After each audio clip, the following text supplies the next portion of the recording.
ব্রহ্মপুত্র নদের পানি কমার সাথে সাথে দেখা দিয়েছে তীব্র ভাঙন। ইতিমধ্যে নদী গর্ভে বিলীন হচ্ছে ফসলি জমিসহ বসতভিটা। ভাঙন আতঙ্কে দিন কাটছে নদীর তীরের মানুষের। বিস্তারিত জানাতে ইসলামপুর ব্রহ্মপুত্র নদের পাড় থেকে যুক্ত হচ্ছেন জুয়েল রানা। জুয়েল, নদী ভাঙন কেমন আকার ধারণ করেছে, জনদুর্ভোগ কেমন দেখছেন?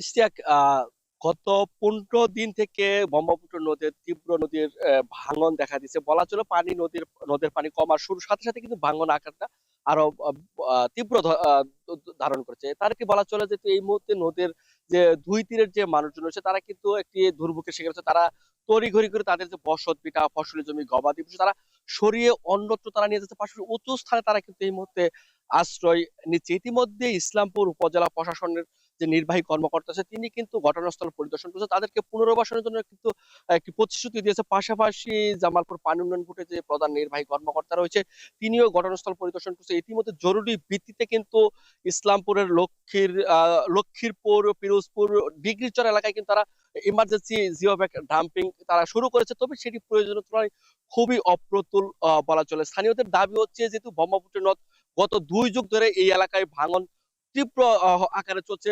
ইতিমধ্যে জামালপুর ইসলামপুর মানচিত্র থেকে বিলীন হওয়ার পথে চলছে। আরেকটি বিষয় বলা হচ্ছে জামালপুরে কিন্তু 16 নদ নদীর একটি জেলা শহর। ইতিমধ্যে সারা বছর জুড়ে নদীর ভাঙন থাকে। এই ভাঙনের ফলে কিন্তু তারা কিন্তু মানচিত্র থেকে বদলে যাওয়ার একটি উপক্রম চলছে। তবে এই নদী ভাঙন কবলিত মানুষগুলো এই মুহূর্তে চরম আতঙ্কে দিন কাটাচ্ছে। পাশাপাশি তাদেরকে দাবি হচ্ছে তারা সাময়িকভাবে ত্রাণ না চেয়ে তাদেরকে স্থায়ী বাঁধের দাবি।